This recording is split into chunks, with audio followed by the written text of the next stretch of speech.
ಜೀವನದಲ್ಲಿ ಕೆಲವು ಜನರನ್ನ ದೇವರು ನಮ್ಮಿಂದನೇ ದೂರ ಮಾಡಿಬಿಡುತ್ತಾನೆ. ಕಾರಣ ಆ ಜನರಿಂದ ನಾವು ಹಾಳಾಗದೇ ಇರಲಿ ಎನ್ನುವ ಉದ್ದೇಶದಿಂದ ನಾವು ಜೀವನದಲ್ಲಿ ಅಂಥವರ ಬಗ್ಗೆ ಚಿಂತೆಯನ್ನು ಮಾಡುವುದನ್ನು ಬಿಟ್ಟು ಬಿಡಬೇಕು. ಜೀವನದಲ್ಲಿ ನಾವು ಹೇಗೆ ಬೆಳೆಯಬೇಕು ಎನ್ನುವುದರ ಬಗ್ಗೆ ಮಾತ್ರ ಯೋಚನೆಯನ್ನು ಮಾಡಬೇಕು. ಬಿಟ್ಟು ಬಿಡಿ.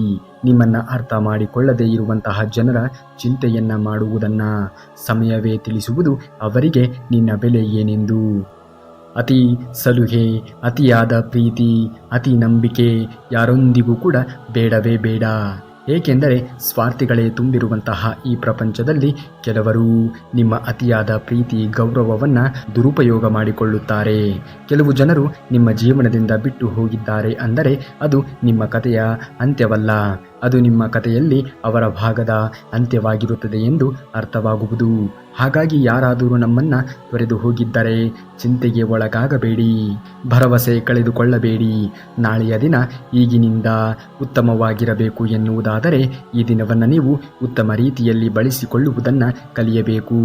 ಯಾರು ಮುಂದಿನ ಭವಿಷ್ಯವು ಚೆನ್ನಾಗಿರಬೇಕು ಎನ್ನುವುದಾಗಿ ಯೋಚನೆಯನ್ನು ಮಾಡುತ್ತೀರಿಯೋ ಅವರು ಈ ದಿನವನ್ನು ಸರಿಯಾದ ರೀತಿಯಲ್ಲಿ ಸದುಪಯೋಗ ಮಾಡಿಕೊಳ್ಳುವುದನ್ನು ಕೂಡ ಕಲಿಯಬೇಕು. ಜೀವನದಲ್ಲಿ ಎಷ್ಟು ಎತ್ತರಕ್ಕೆ ಬೆಳೆಯಿರಿ, ಆದರೆ ನಿಮ್ಮನ್ನು ಕಳೆದುಕೊಂಡವರು ಪಶ್ಚಾತ್ತಾಪವನ್ನು ಪಡುವಷ್ಟು. ಹಾಗಾಗಿ ಯಾರು ನಿಮ್ಮನ್ನು ತೊರೆದು ಹೋಗಿರುತ್ತಾರೆಯೋ ಅವರೇ ಅಯ್ಯೋ ಎಂಥ ವ್ಯಕ್ತಿಯನ್ನು ನಾನು ಕಳೆದುಕೊಂಡೆನಲ್ಲ ಎಂದು ಚಿಂತೆಗೆ ಒಳಗಾಗಬೇಕು. ಆ ರೀತಿಯಲ್ಲಿ ನೀವು ಬೆಳೆದು ತೋರಿಸಬೇಕು. ಜೀವನವು ಒಂದು ತರಹ ವಿಚಿತ್ರವಾಗಿದೆ. ಖುಷಿಯಾಗಿ ಇದ್ದೇವೆ ಎಂದು ತೋರಿಸುವುದು ಖುಷಿಯಾಗಿ ಇರುವುದಕ್ಕಿಂತ ಹೆಚ್ಚು ಮುಖ್ಯವಾಗಿ ಇರುತ್ತದೆ. ಕೆಲವು ಜನರನ್ನು ಬಿಡುವುದು ಅನಿವಾರ್ಯವಾಗುತ್ತದೆ. ಏಕೆಂದರೆ ನಾವು ಅವರನ್ನು ಬಿಡದಿದ್ದರೆ ಅವರು ನಮ್ಮನ್ನು ಎಲ್ಲೋ ಬಿಟ್ಟು ಹೋಗುತ್ತಾರೆ. ಆ ಜನರೇ ಆಗಾಗ ಬದಲಾಗುತ್ತಾರೆ. ಯಾರಿಗೆ ನಾವು ಮಿತಿಗಿಂತ ಹೆಚ್ಚು ಸಮಯವನ್ನು ಮತ್ತು ಗೌರವವನ್ನು ನೀಡಲು ಪ್ರಾರಂಭಿಸುತ್ತೇವೆ. ಜೊತೆಯಾಗಿ ನಡೆದವರು ಮಾತ್ರ ಮೋಸವನ್ನು ನೀಡುತ್ತಾರೆ. ಇದು ನಿನ್ನೆಯ ಸತ್ಯ ಮತ್ತು ಇಂದಿನ ಸತ್ಯವೂ ಕೂಡ. ಮಾತು ತಪ್ಪಾಗಿದೆ ಅನಿಸಿದರೆ ಎರಡು ರೀತಿಯಲ್ಲಿ ಯೋಚನೆಯನ್ನು ಮಾಡುವುದನ್ನು ಕಲಿಯಿರಿ. ಆ ವ್ಯಕ್ತಿ ಬಹಳ ಮುಖ್ಯವಾಗಿದ್ದರೆ ಆ ವಿಷಯವನ್ನು, ಆ ಮಾತನ್ನು ಮರೆತು ಬಿಡಿ.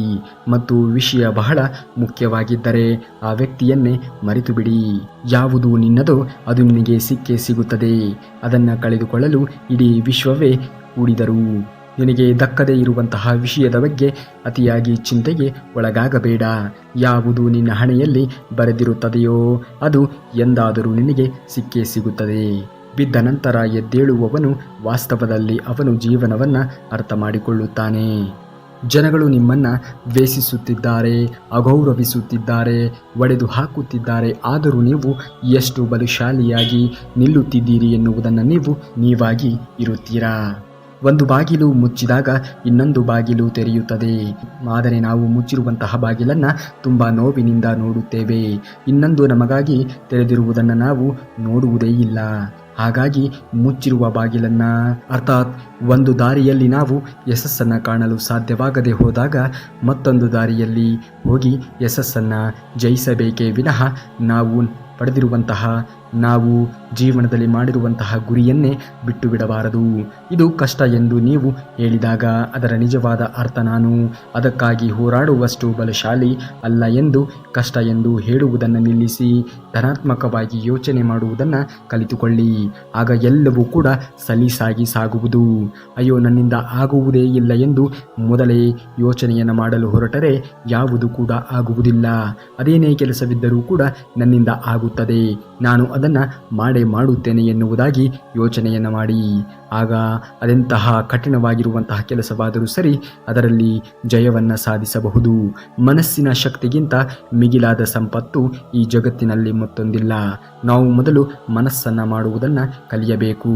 ಅದೆಂತಹದ್ದೇ ಕಠಿಣವಾಗಿರುವಂತಹ ಸಂದರ್ಭ ಜೀವನದಲ್ಲಿ ಒದಗಿ ಬಂದರೂ ಕೂಡ ಅದನ್ನು ನಿವಾರಣೆ ಮಾಡಿಯೇ ಮಾಡುತ್ತೇವೆ ಎನ್ನುವಂತಹ ಹಠವನ್ನು ತೊಟ್ಟು ಜೀವನದಲ್ಲಿ ಮುಂದೆ ನಡೆಯಬೇಕು. ಆಗ ಆಗುವುದೆಲ್ಲವೂ ಕೂಡ ಒಳ್ಳೆಯದಾಗಿಯೇ ಸಾಗುತ್ತಾ ಹೋಗುವುದು. ನಿಮ್ಮ ಸ್ವಂತ ಇಚ್ಛೆಯಿಂದ ನೀವು ಯಾರನ್ನಾದರೂ ಪ್ರೀತಿಸಬಹುದು, ಆದರೆ ನೀವು ಸ್ವತಃ ಯಾರನ್ನು ಮರೆಯುವುದಕ್ಕೆ ಸಾಧ್ಯವಾಗುವುದೇ ಇಲ್ಲ. ನೀನು ಜನರಿಗೆ ಎಲ್ಲಿಯವರೆಗೆ ಉಪಯೋಗಕ್ಕೆ ಬರುತ್ತೀಯೋ ಅಲ್ಲಿಯವರೆಗೆ ಜನರು ನಿನ್ನನ್ನು ಪ್ರೀತಿಸುತ್ತಾರೆ. ಎಲ್ಲಿ ನೀನು ಉಪಯೋಗಕ್ಕೆ ಬರುವುದಿಲ್ಲ ಎನ್ನುವ ಸತ್ಯ ಅವರಿಗೆ ತಿಳಿಯುತ್ತದೆಯೋ ಆಗ ನಿನ್ನನ್ನು ತೊರೆದು ಓಡಿ ಹೋಗುತ್ತಾರೆ. ನೀನು ಕೆಳಗೆ ಬಿದ್ದು ನೋಡು, ನಿನ್ನನ್ನು ಮೇಲೆ ಎತ್ತುವುದಕ್ಕೆ ಯಾರೂ ಕೂಡ ಬರುವುದಿಲ್ಲ. ಅದೇ ನೀನು ಸ್ವಲ್ಪ ಹಾರುವುದಕ್ಕೆ ಶುರು ಮಾಡು, ನಿನ್ನನ್ನು ಕೆಳಗೆ ಬೀಳಿಸುವುದಕ್ಕೆ ಎಲ್ಲರೂ ಕೂಡ ಪ್ರಯತ್ನವನ್ನು ಪಡುತ್ತಾರೆ. ಇಂತಹದ್ದೇ ಈ ಸಮಾಜ. ಬೆಳೆಯುವವರನ್ನು ಕಂಡರೆ ಈ ಸಮಾಜಕ್ಕೆ ಆಗುವುದಿಲ್ಲ. ಸ್ವಾರ್ಥಿಗಳೇ ತುಂಬಿರುವಂತಹ ಜಗತ್ತಿನಲ್ಲಿ ಒಂದು ವಿಷಯ ವಿಚಿತ್ರ, ಪ್ರತಿಯೊಬ್ಬರಿಗೂ ಕೂಡ ಎಲ್ಲವನ್ನ ಹೊಂದಿದ್ದಾರೆ, ಆದರೆ ಪ್ರತಿಯೊಬ್ಬ ಹೃದಯವೂ ಕೂಡ ಖಾಲಿಯಾಗಿದೆ. ಸಂಬಂಧ ಎನ್ನುವುದು ಕಳೆದು ಹೋದರೂ ಕೂಡ ನಿಜವನ್ನೇ ಹೇಳಿ, ಸುಳ್ಳು ಹೇಳಿ ನಂಬಿಕೆಯನ್ನು ಮಾತ್ರ ಕಳೆದುಕೊಳ್ಳಬೇಡಿ. ಏಕೆಂದರೆ ಒಡೆದು ಹೋಗಿರುವಂತಹ ಸಂಬಂಧ ಎಂದಾದರೂ ತಿರುಗಿ ಒಂದಾಗಬಹುದು, ಆದರೆ ಕಳೆದು ಹೋಗಿರುವಂತಹ ನಂಬಿಕೆ ಹಿಂತಿರುಗಿ ಬರುವುದಿಲ್ಲ. ಹಾಗಾಗಿ ನಂಬಿಕೆಯನ್ನು ಜೀವನದಲ್ಲಿ ಗಳಿಸುವುದನ್ನು ಕಲಿಯಿರಿ, ಉಳಿಕಿದ್ದೆಲ್ಲವೂ ಕೂಡ ತಾನಾಗಿಯೇ ಸಿಗುವುದು. ನೀವು ಜೀವನದಲ್ಲಿ ಕಳೆದುಕೊಂಡಿರುವುದರ ಬಗ್ಗೆ ಯೋಚಿಸಿ. ದುಃಖವನ್ನು ಪಡುತ್ತಿರುವಾಗಲೇ ಭಗವಂತನು ನೀವು ಕಳೆದುಕೊಂಡಿರುವುದನ್ನು ಮರೆಸಲು ಮತ್ತೊಂದನ್ನು ಕೊಟ್ಟೇ ಕೊಡುತ್ತಾನೆ. ಆದರೆ ಜೀವನದಲ್ಲಿ ತಾಳ್ಮೆ ಎನ್ನುವುದು ಇರಬೇಕು, ಅವನ ಮೇಲೆ ನಂಬಿಕೆ ಎನ್ನುವುದು ಇರಬೇಕು. ಪ್ರತಿಯೊಂದಕ್ಕೂ ಒಂದು ಕಾರಣ ಎನ್ನುವುದು ಇದ್ದೇ ಇರುತ್ತದೆ. ಆ ಕಾರಣ ಏನು ಎನ್ನುವುದು ನಿಮಗೆ ತಿಳಿಯುವವರೆಗೂ ನೀವು ತಾಳ್ಮೆಯನ್ನು ಜೀವನದಲ್ಲಿ ತಂದುಕೊಳ್ಳಬೇಕು. ಬಟ್ಟೆ ಅಂಗಡಿಯಲ್ಲಿ ಒಬ್ಬರು ಇಷ್ಟ ಆಗಲಿಲ್ಲವೆಂದು ಆ ಬಟ್ಟೆಯನ್ನು ಬಿಟ್ಟು ಹೋಗುತ್ತಾರೆ. ಅದೇ ಬಟ್ಟೆಯನ್ನು ಇನ್ನೊಬ್ಬರು ಬಹಳಷ್ಟು ಇಷ್ಟದಿಂದ ತೆಗೆದುಕೊಳ್ಳುತ್ತಾರೆ. ಹಾಗೆಯೇ ಯಾರೋ ನಿನ್ನನ್ನು ತಿರಸ್ಕರಿಸಿದರೆಂದು ಬಾಧೆ ಪಡಬೇಡ. ನೀನು ಹೇಗೆ ಇದ್ದರೂ ಕೂಡ ನಿನ್ನನ್ನು ಇಷ್ಟಪಡುವವರು ಕೂಡ ತುಂಬ ಜನರು ಇರುತ್ತಾರೆ ಎನ್ನುವುದನ್ನು ನೀನು ಮರೆಯಬೇಡ. ಅರಿತುಕೊಳ್ಳದ ಮನಸ್ಸುಗಳ ಮುಂದೆ ಎಷ್ಟು ಅರಿಚಿಕೊಂಡರೂ ಕೂಡ ಪ್ರಯೋಜನವಾಗುವುದಿಲ್ಲ. ನಿಮ್ಮನ್ನು ಅರಿತುಕೊಳ್ಳುವವರು ನಾವು ಮೌನವಾಗಿ ಇದ್ದರೂ ಕೂಡ ಅರಿತುಕೊಳ್ಳುತ್ತಾರೆ. ಆದರೆ ಅರಿತುಕೊಳ್ಳಲು ಲಭ್ಯವಿಲ್ಲದವರು ನೀವು ಎಷ್ಟೇ ಅರಿವನ್ನು ಮೂಡಿಸಲು ಪ್ರಯತ್ನವನ್ನು ಮಾಡಿದರೂ ಕೂಡ ಅವರು ನಿಮ್ಮನ್ನು ಅರಿತುಕೊಳ್ಳಲು ಸಾಧ್ಯವಿಲ್ಲ. ತಪ್ಪು ಮಾಡಿದ ಮೇಲೆಯೂ ಅದನ್ನು ಒಪ್ಪಿಕೊಳ್ಳದೆ ವಾದವನ್ನು ಮಾಡಿದರೆ ಅದು ತಪ್ಪಿನ ಮೇಲೆ ತಪ್ಪು ಮಾಡಿದಂತೆಯೇ ಆಗುವುದು. ಹಾಗಾಗಿ ನಿಮ್ಮ ಜೀವನದಲ್ಲಿ ನಿಮ್ಮಿಂದ ಏನಾದರೂ ತಪ್ಪಾಗಿದರೆ ಆ ತಪ್ಪನ್ನು ಹೌದು ನಾನು ತಪ್ಪನ್ನು ಮಾಡಿದ್ದೇನೆ, ಅದನ್ನು ತಿದ್ದಿಕೊಳ್ಳುತ್ತೇನೆ ಎನ್ನುವುದಾಗಿ ತಪ್ಪನ್ನು ಮಾಡಿದಾಗ ಒಪ್ಪಿಕೊಳ್ಳುವುದನ್ನು ಕಲಿತುಕೊಳ್ಳಿ. ಏಕೆಂದರೆ ತಪ್ಪು ಒಪ್ಪಿಕೊಳ್ಳುವುದು ಕೂಡ ಧೈರ್ಯವಂತರು. ನಕ್ಕರೆ ಅದೇ ಸ್ವರ್ಗದಂತೆ.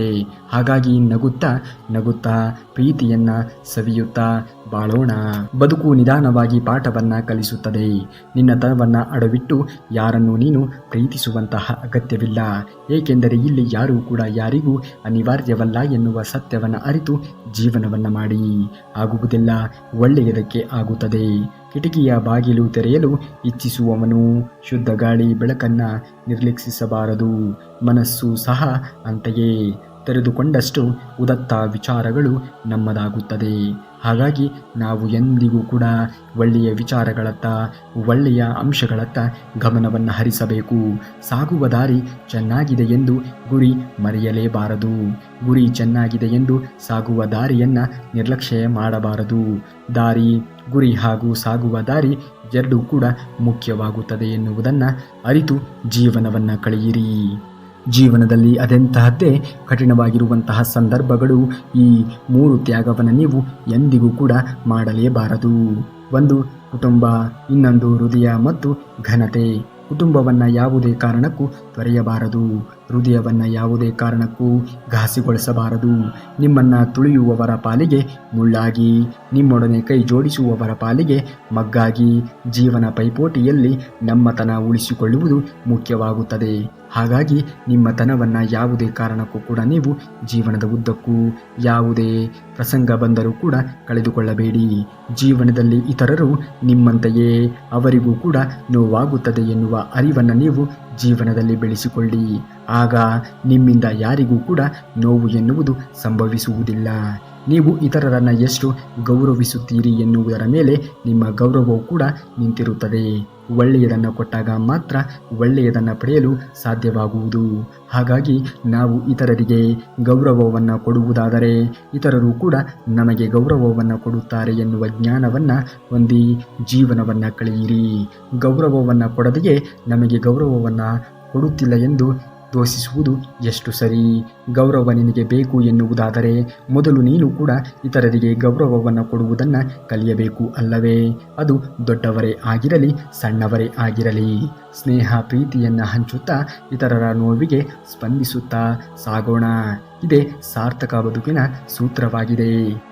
ಈ ಒಂದು ಸೂತ್ರವನ್ನು ಎಲ್ಲರೂ ಕೂಡ ತಮ್ಮ ತಮ್ಮ ಜೀವನದಲ್ಲಿ ಅಳವಡಿಸಿಕೊಳ್ಳಬೇಕು. ಪ್ರತಿಯೊಂದು ಕಷ್ಟಗಳು ನಿಮ್ಮನ್ನು ನೋವಿಸಬೇಕೆಂದೇನೂ ಬರುವುದಿಲ್ಲ. ಕೆಲವು ನಿಮ್ಮ ಜೀವನದ ಸಾಮರ್ಥ್ಯವನ್ನು ತೋರಿಸಿಕೊಡಲು ಕೂಡ ಬರುತ್ತವೆ. ಅಂತಹ ಕಷ್ಟಗಳು ಬರುವುದೇ ನಿಮ್ಮೊಳಗಿನ ಶಕ್ತಿಯನ್ನು ಪ್ರಜ್ವಲಿಸಲು.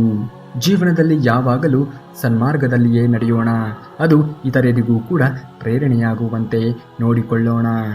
ಕೆಲವರು ನಮ್ಮನ್ನು ಬಳಸಿಕೊಳ್ಳುತ್ತಾರೆ, ಕೆಲವರು ನಮ್ಮನ್ನು ಉಳಿಸಿಕೊಳ್ಳುತ್ತಾರೆ. ಬಳಸಿಕೊಂಡವರಿಗೆ ಲಾಭ ಸಿಗಬಹುದು, ಉಳಿಸಿಕೊಂಡವರಿಗೆ ಸಮಾಧಾನ ಎನ್ನುವುದು ಸಿಗಬಹುದು. ಆದರೆ ಇವರಿಬ್ಬರಿಂದಲೂ ಬದುಕಿನ ಪಾಠ ಎನ್ನುವುದು ಸಿಕ್ಕೇ ಸಿಗುತ್ತದೆ. ಯಾರನ್ನೂ ಕೂಡ ದಡದಲ್ಲಿಯೇ ನಿಂತು ಹೊಳೆಯನ್ನು ನೋಡುತ್ತಿದ್ದರೆ ಅದನ್ನೆಂದಿಗೂ ಕೂಡ ದಾಟಲು ಆಗುವುದಿಲ್ಲ. ಒಳಗಿರಬೇಕು, ಪ್ರಯತ್ನವನ್ನು ಪಡಬೇಕು. ಅಂದಾಗ ಮಾತ್ರ ಆ ಹೊಳೆಯನ್ನು ನೀವು ದಾಟಲು ಸಾಧ್ಯವಾಗುವುದು. ಪ್ರಯತ್ನವನ್ನು ಪಡದೆ ಜೀವನದಲ್ಲಿ ಏನನ್ನೂ ಕೂಡ ಸಾಧಿಸಲು ಸಾಧ್ಯವಾಗುವುದಿಲ್ಲ. ಪ್ರಯತ್ನವನ್ನು ಪಟ್ಟಾಗ ಮಾತ್ರ ನಿಮಗೆ ಅರಿವಾಗುವುದು ಇದನ್ನು ಹೇಗೆ ಯಶಸ್ವಿಗೊಳಿಸಬೇಕು ಎಂದು. ಸಾಧಿಸಿಯೇ ತೀರುತ್ತೇನೆ ಎನ್ನುವಂತಹ ಛಲ ನಿಮ್ಮಲ್ಲಿ ಇದ್ದರೆ ಅದೆಂತಹದ್ದೇ ಗುರಿಯನ್ನಾದರೂ ನೀವು ಸಾಧಿಸಿ ತೋರಿಸಬಹುದು. ಆದರೆ ಆ ಛಲ ಎನ್ನುವುದು ನಿಮ್ಮಲ್ಲಿರಬೇಕು. ಯಾವಾಗಲೂ ಒಳ್ಳೆಯ ಕೆಲಸಗಳನ್ನೇ ಮಾಡಿ, ಇತರರಿಗೂ ಒಳ್ಳೆಯದನ್ನೇ ಬಯಸಿ. ಆಗ ನಿಮಗೂ ಕೂಡ ಒಳ್ಳೆಯದೇ ಆಗುತ್ತದೆ. ಪ್ರತಿಫಲವನ್ನ ಬಯಸದೆ ಸಹಾಯವನ್ನು ಮಾಡುವ ಗುಣ ಬಲು ಶ್ರೇಷ್ಠವಾಗಿರುತ್ತದೆ. ಆ ಗುಣ ಹೊಂದಿದವರೇ ಜೀವನದಲ್ಲಿ ಶ್ರೇಷ್ಠರು. ಜೀವನದಲ್ಲಿ ಬರುವಂತಹ ಅಪಾಯಗಳನ್ನು ಎದುರಿಸುವುದರಿಂದ ನಷ್ಟವಿಲ್ಲ. ಗೆದ್ದರೆ ನಾಯಕನಾಗಬಹುದು, ಸೋತರೆ ಮಾರ್ಗದರ್ಶಕರಾಗಬಹುದು. ಹಾಗಾಗಿ ಬರುವಂತಹ ಎಲ್ಲ ಅಪಾಯಗಳನ್ನು ನೀವು ಎದೆಗಟ್ಟಿ ಮಾಡಿಕೊಂಡು ಎದುರಿಸುವುದನ್ನು ಕಲಿತುಕೊಳ್ಳಿ. ನೀವು ಬಯಸಿದ್ದನ್ನು ಸಾಧಿಸಲು ಕೆಲವೊಂದು ತ್ಯಾಗಗಳನ್ನು ಮಾಡಬೇಕು. ಇಲ್ಲದಿದ್ದರೆ ಬಯಕೆಗಳನ್ನೇ ತ್ಯಾಗ ಮಾಡಬೇಕಾಗುತ್ತದೆ. ಜಗತ್ತಿನೆದುರು ನೀವು ಮಹಾನ್ ವ್ಯಕ್ತಿ ಎನಿಸದಿದ್ದರೂ ಕೂಡ ಪರವಾಗಿಲ್ಲ. ಆದರೆ ನಮ್ಮ ಆತ್ಮಸಾಕ್ಷಿ ಎದುರು ನಾವೆಂದಿಗೂ ಕೂಡ ಸಣ್ಣ ವ್ಯಕ್ತಿಯಾಗಿ ಬಾಳಬಾರದು. ಜಗತ್ತಿಗೆ ಬೆಳಕನ್ನು ತೋರಲು ನೀವು ದೀಪವಾಗದಿದ್ದರೂ ಕೂಡ ಪರವಾಗಿಲ್ಲ. ದೀಪದ ಬೆಳಕನ್ನು ಪ್ರತಿಫಲಿಸುವಂತಹ ಕನ್ನಡಿಯಾದರೂ ಕೂಡ ಆಗಿ. ಆಗ ಮಾತ್ರ ನಿಮ್ಮ ಜೀವನಕ್ಕೆ ಒಂದು ಅರ್ಥ ಎನ್ನುವುದು ಸಿಗಲು ಸಾಧ್ಯವಾಗುವುದು. ಸಹನೆ ಹಾಗೂ ಸೌಜನ್ಯಗಳಿಗೆ ವೆಚ್ಚವೇನೂ ಇಲ್ಲ. ಆದರೆ ಅವುಗಳಿಂದ ನೀವು ಜೀವನದಲ್ಲಿ ಎಲ್ಲವನ್ನೂ ಕೂಡ ಪಡೆದುಕೊಳ್ಳಬಹುದು. ಹಾಗಾಗಿ ಜೀವನದಲ್ಲಿ ಸಹನೆ ಹಾಗೂ ಸೌಜನ್ಯಗಳನ್ನು ಬೆಳೆಸಿಕೊಳ್ಳಿ. ನೀವು ಎಷ್ಟೇ ಪ್ರಮಾಣದಲ್ಲಿ ಓದಿದ್ದರೂ ಕೂಡ ಸಂಸ್ಕೃತಿ ಸಂಸ್ಕಾರಗಳು ನಿಮ್ಮಲ್ಲಿ ಇಲ್ಲವೆಂದರೆ ನಿಮ್ಮ ಒಂದು ಓದಿಗೆ ಅರ್ಥ ಎನ್ನುವುದೇ ಇರುವುದಿಲ್ಲ. ಜಗತ್ತಿನಲ್ಲಿ ಯಾರನ್ನೂ ಬೇಕಾದರೂ ಕೂಡ ಸೋಲಿಸಬಹುದು. ಆದರೆ ಸೋಲಿನಲ್ಲಿಯೂ ಕೂಡ ನಗುವವರನ್ನ ಮನ್ನಿಸಲು ಸಾಧ್ಯ ಆಗುವುದೇ ಇಲ್ಲ. ನಾವು ಜೀವನದಲ್ಲಿ ಅರ್ಥವಿಲ್ಲದೆ ಇರುವಂತಹ ಮಾತಿಗೆ ಯಾವುದೇ ಕಾರಣಕ್ಕೂ ಸಮಯವನ್ನು ನೀಡಬಾರದು. ಅದು ಒಂದು ರೀತಿಯಲ್ಲಿ ವ್ಯರ್ಥವೇ ಆಗುವುದು. ಹಾಗೆಯೇ ಜೀವನದಲ್ಲಿ ನಿನ್ನ ಅರ್ಥ ಮಾಡಿಕೊಳ್ಳದವರ ಜೊತೆ ಸಮಯವನ್ನು ಕಳೆದರೆ ನಿನ್ನ ಜೀವನವೇ ವ್ಯರ್ಥವಾಗಿ ಹೋಗುವುದು. ಹಾಗಾಗಿ ನಿನ್ನ ಜೀವನದಲ್ಲಿ ಯಾರು ನಿನ್ನನ್ನು ಅರ್ಥ ಮಾಡಿಕೊಳ್ಳುತ್ತಾರೆಯೋ ಅವರೊಂದಿಗೆ ಸಮಯವನ್ನು ಕಳೆಯಿರಿ. ಆಗ ನಿನ್ನ ಜೀವನ ಎನ್ನುವುದು ಗುಣಾತ್ಮಕವಾಗಿ ಕೂಡಿರುವುದು. ಕೆಲವರ ಗುಣ ಏನು ಎಂದು ಗೊತ್ತಾದಾಗ ನಮ್ಮಲ್ಲಿ ನಾವೇ ಬದಲಾವಣೆಯನ್ನು ಮಾಡಿಕೊಂಡು ನಾವು ಖುಷಿಯಾಗಿ ಇರಬೇಕು ಹೊರತು ಅವರನ್ನು ಬದಲಾಯಿಸಲು ಹೋಗಬಾರದು. ಅದರಿಂದ ನಮ್ಮ ಸಮಯವೇ ವ್ಯರ್ಥವಾಗುವುದು. ಒಂಟಿಯಾದೆ ಎಂದು ಕೊರಗಲೂಬಾರದು. ಸೂರ್ಯನೂ ಕೂಡ ಒಂಟಿ, ಚಂದ್ರನೂ ಕೂಡ ಒಂಟಿ. ಆದರೂ ಕೂಡ ಅವರು ಇಡೀ ಜಗತ್ತಿಗೆ ಬೆಳಕನ್ನು ನೀಡುತ್ತಿಲ್ಲವೇನು? ಒಂಟಿಯಾದಾಗಲೇ ಮನುಷ್ಯನು ತನ್ನ ಒಂದು ಸಾಮರ್ಥ್ಯ ಏನು ಎನ್ನುವುದು ಆತನಿಗೆ ತಿಳಿಯಲು ಸಾಧ್ಯವಾಗುವುದು. ಹಾಗಾಗಿ ಆ ಸಾಮರ್ಥ್ಯವನ್ನು ಸರಿಯಾದ ರೀತಿಯಲ್ಲಿ ಸದುಪಯೋಗ ಮಾಡಿಕೊಳ್ಳಿ. ಸೂರ್ಯ ಚಂದ್ರರಂತೆ ನೀನು ಜಗತ್ತಿಗೆ ಬೆಳಕನ್ನು ನೀಡುವಂತಹ ಅವಶ್ಯಕತೆ ಇಲ್ಲ. ನಿನ್ನ ಬದುಕಿಗೆ ನೀನು ಬೆಳಕಾಗಿರು. ನಿನ್ನನ್ನು ನಂಬಿದವರಿಗೆ ನೀನು ಉಸಿರಾಗಿರು, ಅಷ್ಟೇ ಸಾಕು. ಬೆಲೆ ಬಾಳುವಂತಹ ವಸ್ತುಗಳು ತುಂಬ ಜನರಲ್ಲಿ ಇರಬಹುದು. ಆದರೆ ಬೆಲೆ ಕಟ್ಟಲಾಗದೇ ಇರುವಂತಹ ಗುಣ ಕೆಲವು ಜನರಲ್ಲಿ ಮಾತ್ರ ಇರುತ್ತದೆ ಎನ್ನುವ ಸತ್ಯವನ್ನು ಅರಿತು ಜೀವನವನ್ನು ಮಾಡಿ. ಸಂಪತ್ತು ಬಂದರೆ ಸಂಬಂಧವನ್ನೇ ಮರೆಯುವಂತಹ ಈ ಜನರ ಮಧ್ಯೆ ಒಂಟಿಯಾಗಿ ಕೆಟ್ಟದ್ದಾಗಿದ್ದರೂ ಕೂಡ ಪರವಾಗಿಲ್ಲ. ಸ್ವಾಭಿಮಾನವನ್ನು ನಾವು ಎಂದಿಗೂ ಕೂಡ ಕಳೆದುಕೊಳ್ಳಬಾರದು. ಸ್ವಾಭಿಮಾನದ ಜೀವನ ಎನ್ನುವುದು ನಮ್ಮದಾಗಬೇಕು. ಆಸೆ ಕಡಿಮೆಯಾದರೂ ಪರವಾಗಿಲ್ಲ, ಆದರೆ ವಿಶ್ವಾಸ ಒಡಲಿಟ್ಟು ಸಾಗಬೇಕು. ಅದು ನಮಗೆ ಸಾಧನೆಯ ಕಡೆಗೆ ಕರೆದುಕೊಂಡು ಹೋಗುತ್ತದೆ. ತೆನೆ ಬಿಟ್ಟು ಪೈರಿ ಬಾಗುತ್ತದೆ. ಗೊನೆ ಬಿಟ್ಟಿರುವಂತಹ ಬಾಳೆಯೂ ಕೂಡ ಬಾಗುತ್ತದೆ. ಫಲವನ್ನು ಬಿಟ್ಟಿರುವಂತಹ ಗಿಡವೂ ಕೂಡ ಬಾಗುತ್ತದೆ. ಜಗತ್ತಿಗೆ ಏನೂ ಕೊಡದೇ ಇರುವಂತಹ ಜಂಬದ ಈ ಜೀವ ಎನ್ನುವುದು ಬಾಗಲು ಹಿಂದೆ ಮುಂದೆ ನೋಡುತ್ತಾನೆ. ನಮ್ಮನ್ನ ಕುರಿತು 1000 ಜನರು 1000 ರೀತಿಯಲ್ಲಿ ಮಾತನಾಡಲಿ, ಆದರೆ ನಾವು ನಡೆಯುವಂತಹ ದಾರಿಯು ಸದಾ ನ್ಯಾಯಯುತವಾಗಿ ಇದ್ದರೆ ಯಾರಿಗೂ ಕೂಡ ಹೆದರುವಂತಹ ಅವಶ್ಯಕತೆಯೇ ಇರುವುದಿಲ್ಲ. ನಿನ್ನಲ್ಲಿ ನ್ಯಾಯ, ಧರ್ಮ, ನಿಷ್ಠೆ, ಪ್ರಾಮಾಣಿಕತೆ ಎನ್ನುವುದು ಇದ್ದರೆ ಆ ದೇವರ ಕೃಪೆಗೂ ಕೂಡ ನೀನು ಪಾತ್ರನಾಗುತ್ತೀಯ. ಧರ್ಮದ ದಾರಿಯಲ್ಲಿ ನಡೆದರೆ ಹಲವಾರು ರೀತಿಯಲ್ಲಿ ನಮ್ಮ ಜೀವನದಲ್ಲಿ ಅಡೆತಡೆಗಳು ಬರಬಹುದು. ಹಾಗೆಂದು ನೀನು ಸೋತೆ ಎಂದು ನಿರ್ಧರಿಸಿಕೊಂಡರೆ ಜೀವನದಲ್ಲಿ ಮಹೋನ್ನತವಾಗಿರುವುದನ್ನು ನೀನು ಕಾಣಲು ಸಾಧ್ಯವಾಗುವುದಿಲ್ಲ. ಅಧರ್ಮದಿಂದ ಶತ್ರು ಹಲವು ಬಾರಿ ಗೆಲ್ಲಬಹುದು, ಆದರೆ ಕರ್ಮ ಎನ್ನುವುದು ಎದುರಾಗುವ ವೇಳೆಗೆ ಧರ್ಮ ಅವನನ್ನು ಸುಡಲು ಪ್ರಾರಂಭಿಸುತ್ತದೆ. ಅವನ ನಿರ್ನಾಮವನ್ನು ತಪ್ಪಿಸಲು ಯಾರಿಂದಲೂ ಕೂಡ ಸಾಧ್ಯವೇ ಇಲ್ಲ. ಕರ್ಮ ಎನ್ನುವುದು ಯಾವಾಗಲೂ ತನ್ನ ವಿಳಾಸವನ್ನು ಮರೆಯದೇ ಇಲ್ಲ. ಸರಿಯಾದ ಸಮಯಕ್ಕೆ ಮತ್ತು ಸೂಕ್ತವಾಗಿರುವಂತಹ ಸ್ಥಳಕ್ಕೆ ಹೋಗಿ ತಲುಪಿಯೇ ತಲುಪುತ್ತದೆ. ಜೀವನದಲ್ಲಿ ಹಾಗಾಯಿತು ಹೀಗಾಯಿತು, ಎಲ್ಲವೂ ಕೆಟ್ಟದ್ದೇ ನಡೆಯುತ್ತಿದೆ, ನಾನು ಪ್ರಾಮಾಣಿಕನಾಗಿ ಇದ್ದೇನೆ, ಆದರೂ ನನ್ನ ಜೊತೆ ಕೆಟ್ಟದ್ದೇ ನಡೆಯುತ್ತಿದೆ ಎನ್ನುವ ಚಿಂತೆ ನಿಮಗೆ ಬೇಡವೇ ಬೇಡ. ಯಾರು ನಿನ್ನನ್ನು ಕೆಟ್ಟದ್ದಾಗಿ ನಡೆಸಿಕೊಳ್ಳುತ್ತಿದ್ದಾರೆಯೋ, ಅವರು ನಿಮ್ಮ ಬಗ್ಗೆ ಕೆಟ್ಟ ಆಲೋಚನೆಗಳನ್ನು ಮಾಡುತ್ತಿದ್ದಾರೆಯೋ, ಅವರಿಗೂ ಕೂಡ ಕಾಲ ಎನ್ನುವುದು ಕೂಡಿ ಬಂದಾಗ ಅವರ ಬಗ್ಗೆಯೂ ಇತರರು ಕೆಟ್ಟದ್ದಾಗಿ ಯೋಚಿಸುವಂತಹ, ಕೆಟ್ಟದ್ದನ್ನು ಮಾಡುವ ರೀತಿಯಲ್ಲಿ ಆ ದೇವರು ಖಂಡಿತವಾಗಿಯೂ ಕೂಡ ಮಾಡೇ ಮಾಡುತ್ತಾನೆ. ಆದರೆ ನೀವು ಪುಣ್ಯವಂತರಾಗಿದ್ದರೆ ಅದನ್ನೆಲ್ಲವನ್ನೂ ಕೂಡ ಕಿವಿಯಾರಿಯೇ ಕೇಳುತ್ತೀರಾ. ಸದಾ ನೆಮ್ಮದಿಯಿಂದಾಗಿರಿ. ಬಂದಿದ್ದೆಲ್ಲವನ್ನ ಬಂದಂತೆ ಸ್ವೀಕರಿಸುವಂತಹ ಮನೋಧೋರಣೆಯನ್ನು ಜೀವನದಲ್ಲಿ ಬೆಳೆಸಿಕೊಳ್ಳಿ. ಆಗುವುದೆಲ್ಲ ಒಳ್ಳೆಯದೇ ಆಗುವುದು. ನಮ್ಮ ವ್ಯಕ್ತಿತ್ವ ಎನ್ನುವುದು ಸ್ವಲ್ಪ ಮಟ್ಟಿಗೆ ಕಠೋರವಾಗಿ ಇರಬೇಕಂತೆ. ಕೆಲವು ಸಂದರ್ಭಗಳಲ್ಲಿ ನಮ್ಮ ಸರಳತೆ ಮತ್ತು ಸವಿನುಡಿಗಳನ್ನು ನಮ್ಮ ಒಂದು ದೌರ್ಬಲ್ಯವೆಂದು ಪರಿಗಣಿಸಲಾಗುತ್ತದೆ ಹಾಗೂ ನಟನೆ ಎಂದು ಪರಿಗಣಿಸಲಾಗುತ್ತದೆ. ಹಾಗಾಗಿ ಸಮಯದಲ್ಲಿ ಹೇಗೆ ಇರಬೇಕು, ಯಾವ ರೀತಿಯಲ್ಲಿ ವರ್ತನೆಯನ್ನು ತೋರಬೇಕು ಎನ್ನುವುದು ಬಹಳನೇ ಮುಖ್ಯವಾಗುತ್ತದೆ. ಎಲ್ಲ ಸಮಯದಲ್ಲೂ ನಾವು ಒಂದೇ ರೀತಿಯಾಗಿ ಇದ್ದರೆ ನಮ್ಮನ್ನು ಬಳಸಿಕೊಳ್ಳುವವರ ಸಂಖ್ಯೆಯು ಅಧಿಕವಾಗುವುದು. ಎಲ್ಲ ಸಮಯದಲ್ಲಿ ನಾವು ಒಂದೇ ರೀತಿಯಲ್ಲಿ ಇದ್ದರೆ ಜನರು ನಮ್ಮನ್ನು ನುಂಗಿ ಹಾಕುತ್ತಾರೆ. ಟೀಕೆಗಳಿಗೆ ನಮ್ಮ ವ್ಯಕ್ತಿತ್ವ, ನಡವಳಿಕೆ, ನಮ್ಮ ಜೀವನ ಉತ್ತರ ನೀಡಬೇಕೇ ಹೊರತು ಮಾತಿನಿಂದ ಅಲ್ಲ. ನಾವು ಅವರ ಟೀಕೆಯ ಮಾತಿಗೆ ಯೋಚನೆಗಳನ್ನು ಮಾಡುತ್ತಾ ಕೊರಗಲೂಬಾರದು. ಟೀಕೆಗಳಿಗೆ ಯಾವುದೇ ರೀತಿಯ ಸಮಯವನ್ನು ಮೀಸಲಿಡಬೇಡಿ. ಯಾವ ರೀತಿಯಲ್ಲಿ ಜನರು ನಮ್ಮನ್ನು ಟೀಕೆಗಳಿಗೆ ಒಳಪಡಿಸುತ್ತಾರೆಯೋ ಅದೇ ರೀತಿಯಲ್ಲಿ ಅವರ ಟೀಕೆಗಳಿಗೆ ಪ್ರತಿ ಉತ್ತರವಾಗಿ ನಾವು ಬೆಳೆದು ನಿಲ್ಲಬೇಕು. ಅವರ ಟೀಕೆ ಟಿಪ್ಪಣಿಗಳು ಸುಳ್ಳು ಎನ್ನುವುದನ್ನು ನಾವು ಸಾಬೀತುಪಡಿಸಬೇಕು. ಆಗ ನಿನ್ನ ಮೇಲೆ ನಿನಗೆ ನಂಬಿಕೆ ಎನ್ನುವುದು ಹೆಚ್ಚಾಗಲು ಸಾಧ್ಯವಾಗುವುದು. ನಿನ್ನನ್ನು ನಂಬಿದವರಿಗೂ ಗೌರವಿಸುವುದು. ಆದರೆ ಮನುಷ್ಯ ಎನಿಸಿಕೊಂಡವನು ಇದನ್ನು ಯಾವತ್ತಿಗೂ ಕೂಡ ಮರೆಯಬಾರದು, ನೆನಪಿನಲ್ಲಿ ಇಟ್ಟುಕೊಳ್ಳಬೇಕು.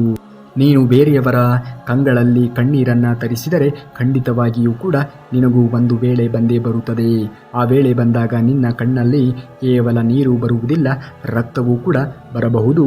ಎಚ್ಚರಿಕೆಯಿಂದ ಜೀವನವನ್ನು ಮಾಡುವುದನ್ನು ಕಲಿತುಕೊಳ್ಳಿ. ಯಾರ ಕಣ್ಗಳಲ್ಲಿಯೂ ಕೂಡ ನೀರನ್ನು ತರಿಸಲು ಹೋಗಬಾರದು. ಏಕೆಂದರೆ ಯಾರಿಗೂ ಕೂಡ ಅಳಿಸುವಂತಹ ಹಕ್ಕು ಇರುವುದಿಲ್ಲ. ನಿನ್ನ ಕೈಯಲ್ಲಿ ಆದರೆ ಒಳ್ಳೆಯದನ್ನು ಮಾಡು. ಅದನ್ನು ಹೊರತುಪಡಿಸಿದರೆ ಇತರರ ಬಗ್ಗೆ ಆಗಲಿ ಇತರರ ಜೀವನದಲ್ಲಿ ನಿನ್ನ ಪಾತ್ರ ಎನ್ನುವುದು ಒಳ್ಳೆಯ ರೀತಿಯಲ್ಲಿ ಇರಬೇಕೇ ವಿನಃ ನಿನ್ನಿಂದಾಗಿ ಇತರರ ಜೀವನ ಹಾಳಾಗಬಾರದು.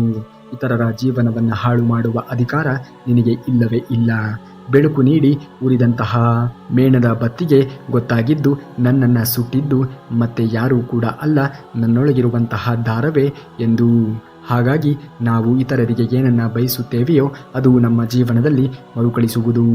ಆದರೆ ಒಳ್ಳೆಯದನ್ನು ಮಾಡಿ, ಆಗ ನಿಮ್ಮ ಜೀವನದಲ್ಲಿಯೂ ಕೂಡ ಒಳ್ಳೆಯದೇ ಆಗುವುದು. ಕೆಟ್ಟದ್ದನ್ನು ಮಾಡಿ ಒಳ್ಳೆಯದನ್ನು ಮಾತ್ರ ಬಯಸಿದರೆ ಖಂಡಿತವಾಗಿಯೂ ಆ ದೇವರಿಂದ ನೀವು ಕೃಪೆಗೆ ಪಾತ್ರರಾಗುವುದಿಲ್ಲ. ನಿಮಗೆ ಇನ್ನಷ್ಟು ಕೆಟ್ಟದ್ದೇ ಆಗುವುದು. ನೀವೇನಾದರೂ ಶ್ರೀಕೃಷ್ಣ ಪರಮಾತ್ಮನ ಭಕ್ತರಾಗಿದ್ದರೆ ಈ ಕೂಡಲೇ ಈ ವಿಡಿಯೋಗೆ ಒಂದು ಲೈಕನ್ನು ಮಾಡಿ ಹಾಗೂ ಜೈ ಶ್ರೀಕೃಷ್ಣ ಪರಮಾತ್ಮ ಎಂದು ಕಾಮೆಂಟನ್ನು ಮಾಡಿ. ಇನ್ನು ಇದೇ ರೀತಿಯಾಗಿರುವಂತಹ ಶ್ರೀಕೃಷ್ಣ ಪರಮಾತ್ಮನ ವಚನಾಮೃತವನ್ನು ಪ್ರತಿದಿನವೂ ಕೂಡ ಕೇಳಲು ತಪ್ಪದೇ ನಮ್ಮ ಚಾನಲ್ಗೆ ಸಬ್ಸ್ಕ್ರೈಬನ್ನು ಮಾಡಿಕೊಳ್ಳಿ. ಮುಂದಿನ ವಿಡಿಯೋದಲ್ಲಿ ಸಿಗುವವರೆಗೂ ಧನ್ಯವಾದ. ಕರುನಾಡಿಗೆ.